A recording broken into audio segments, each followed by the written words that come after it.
Medyo kinikilibutan ako sa part na to. May ilaw. Tabi-tabi po.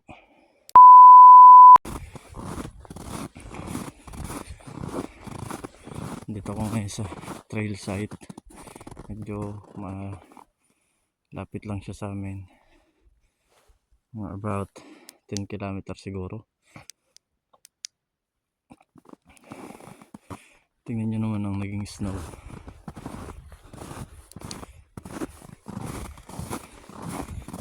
Dalawang gabi lang yan na walang tigil yung snow.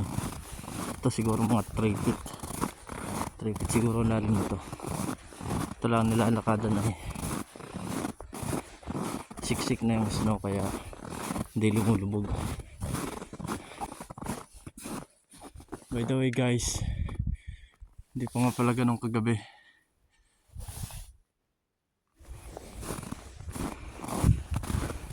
Alas 7 pa lang.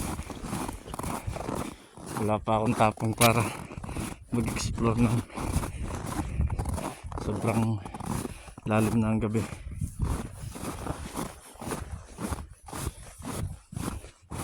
Pero maybe someday. Tsaka yung camera ko medyo shaky. Pamurahin lang na camera ito eh. Na camera na cellphone. Kaya wala siyang stabilizer. Yung tubig.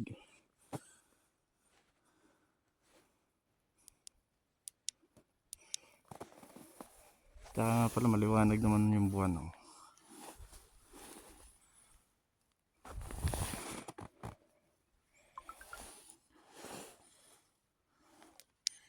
Titingnan nyo, napaka-creepy ng lugar. Oh. Para kang nasa shooting ng wrong turn.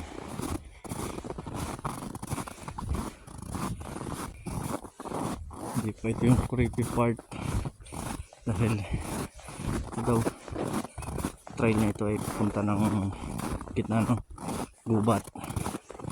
Tatry natin pumunta doon. Ito kasi harap pa lang. Ito yung entrance. Hanggang sa kapal ng snow.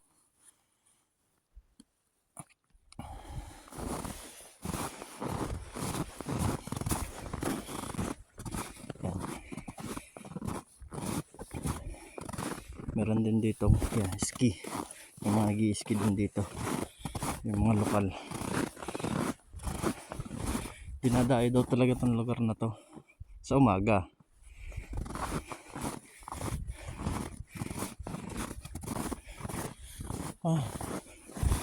Kaya pala maliwanag dito.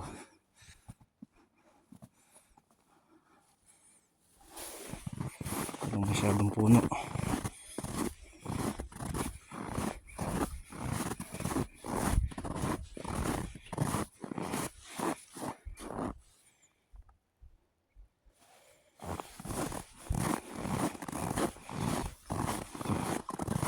Bawal lang dumaan dito sa part nito. Dito ay para sa mga nag-i-ski. Pero walang choice. Walang spike yung aking sapatos kaya aking boots. Kaya hindi ako makakakit dun sa daan pataas.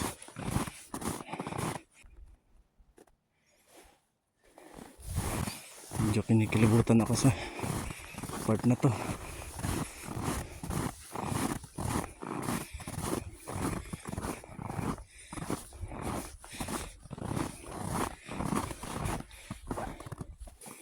Ito na ba yung daan? O dun pa?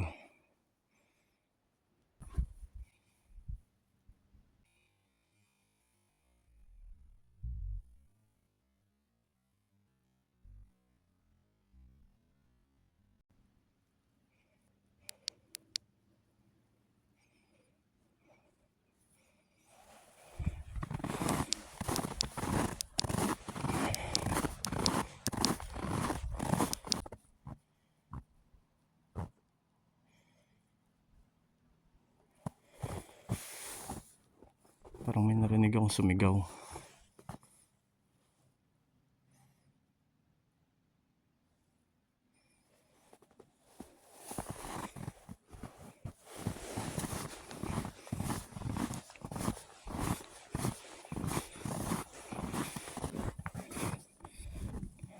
creepy ng vibes.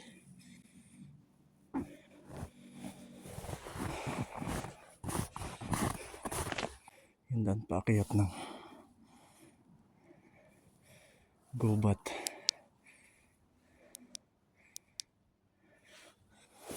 Try natin kung hanggang saan ang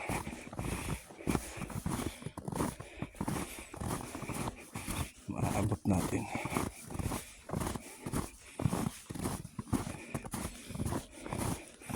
Hirap talagang maglakad sa snow, lalo pag paakyat.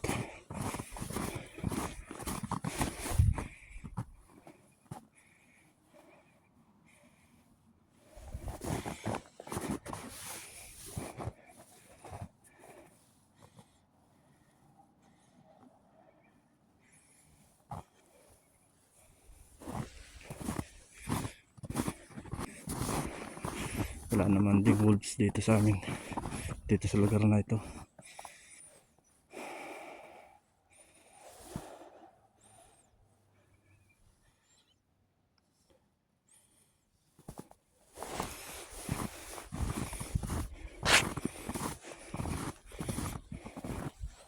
Yan guys, napaka creepy.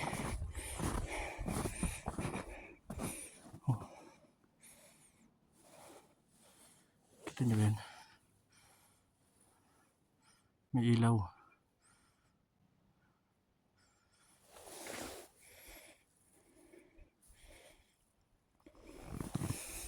Ba't may ilaw dun? Yan. Sabi kasi nung lokal na katrabaho ko, wala daw bahay pag paakyat ka na, o baka hindi lang nila napansin na meron, dahil lang din naman sila dito na nagpunta. Tsaka kung paranormal yan, mawawala na lang yung basta, pero hindi naman. Lalim.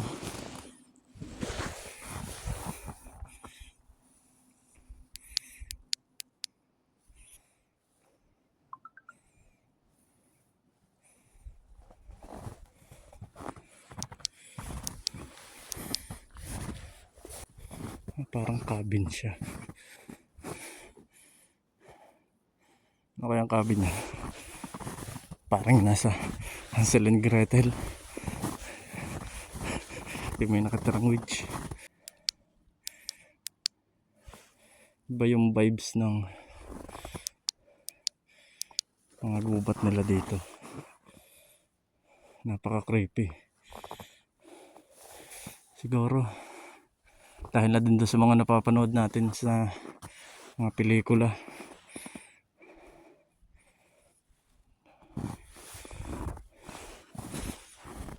Hindi kagaya ng mga gubat sa Pinas, kakatakutan mo ahas.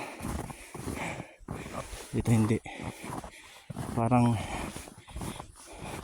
at any moment may bigla na lang susulpot sa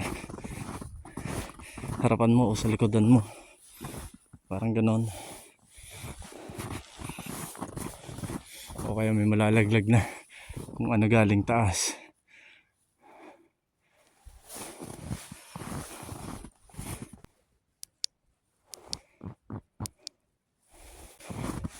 Merong part na may creepy yung pakiramdam, parang nakakatakot na may biglang lalabas sa paligid mo. Meron din namang part na chill lang, parang naglalakad ka lang sa karsada, kaya lang puro puno, tsaka ganito yung dadaanan mo. Kaya nga nila parang masasayang lang yung oras, pero dito ako masaya sa ganito. Ibang mga Pinoy dito ang gusto nilang puntahan, mga galaan talaga dito sa Canada, pero ako itong gusto kong gawin, mag-explore ng gubat sa gabi. May ilaw na naman dun. Yan o, siguro may bahay na malapit dito. Ano yun?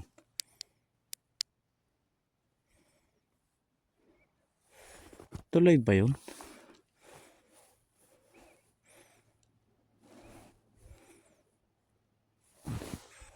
Parang tulay nga. Tingnan natin. Ay, oo. Tulay nga. Ito pala yung daan ng mga nag-i-ski.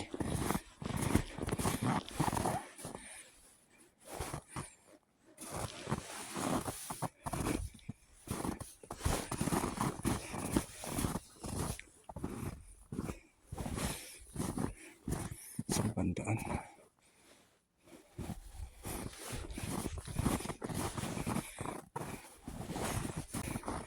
Cabin nga pala yun.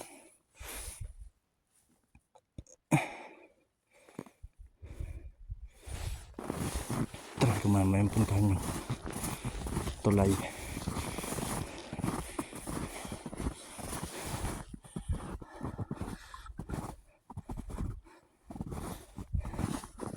Ganda ng buwan, oh.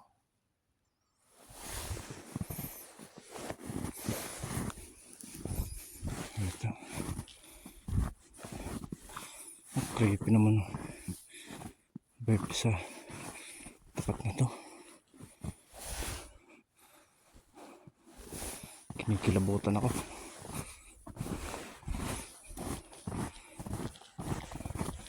Saan yung tulay? Kasi curious naman ako dito kung anong meron dito sa part na ito. Tingnan nyo naman, oh. Puro snow yung taas ng puno.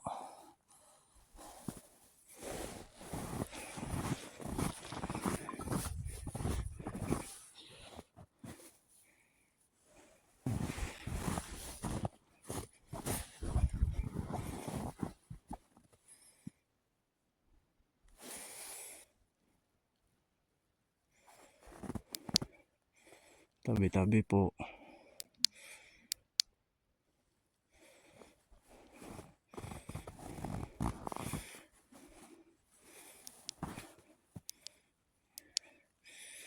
Talaga pakaramdam sa part na ito. Kilabot ko umaabot sa ulo.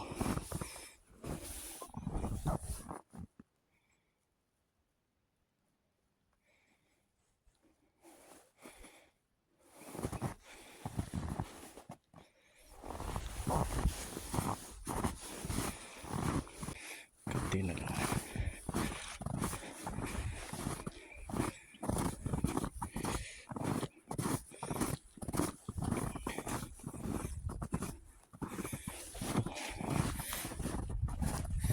Pasok lang dun sa maliit na daan na yun. Umpisa na akong kilabutan. Hindi ko alam kung bakit. Dahil ba sa pine tree? Alam niyo yung kilabot na abot hanggang likod ng ulo.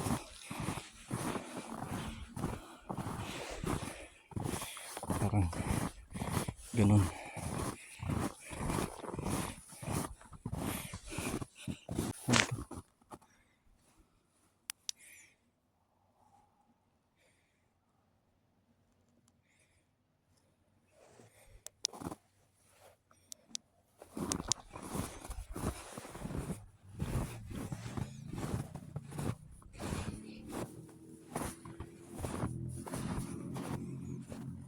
Ginagawa nito sa gitna ng gubat.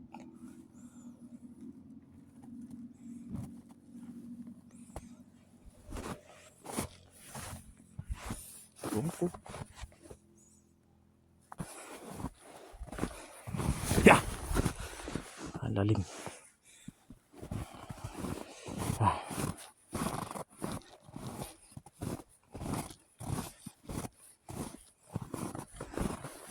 Sige ako dadalhin ng daan na to.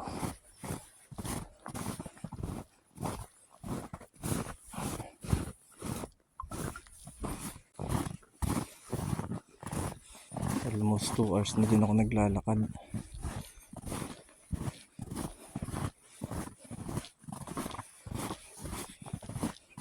Ewan ko lang kung naikot ko yung buong 8 kilometer. 8 kilometer ang haba nito, ipaikot. tulay pala yun.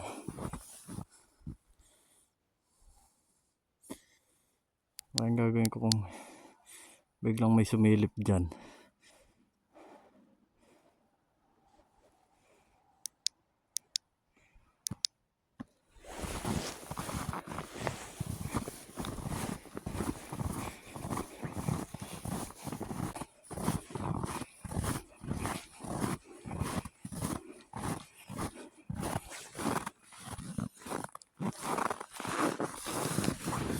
Okay din pala tong top light ko.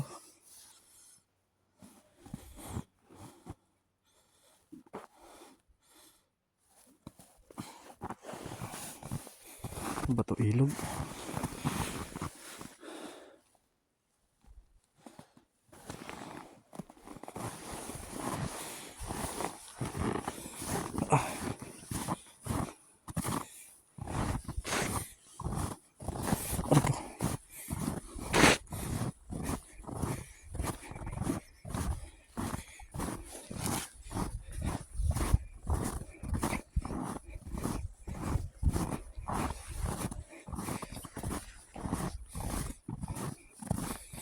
Guys,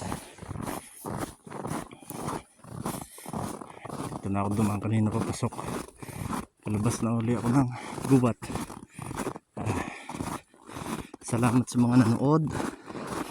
Pa-like and subscribe naman ang video natin.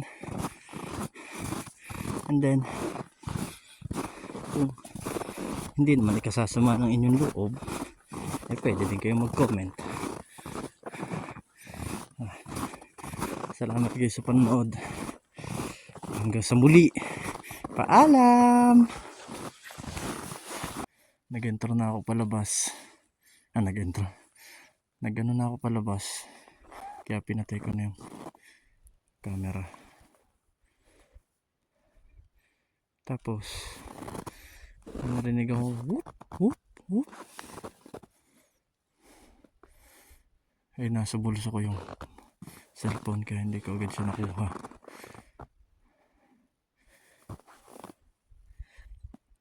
Ito malapit na to sa labasan. Tigil lang muna ako dito na saglit para pakinggan.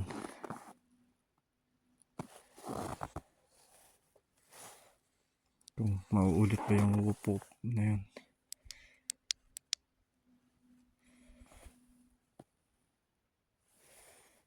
Parang sa kanang part ng tenga ko siya na napakinggan. So dito sa tapat na to hindi ko kasi masyadong makita, ang daming puno.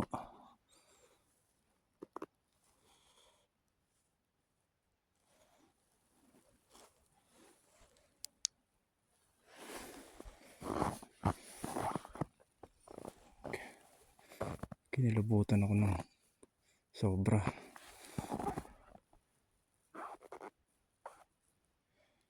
First time ko kasing narinig yun. Yan.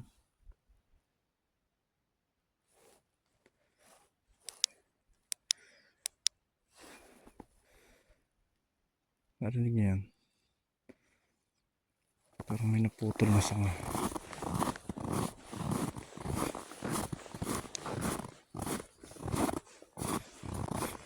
Parang may kasalubong ako.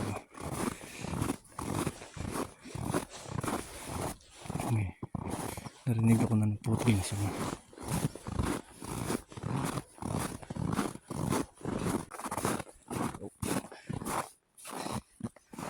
Dito limusyo. That's why. Oh, easily.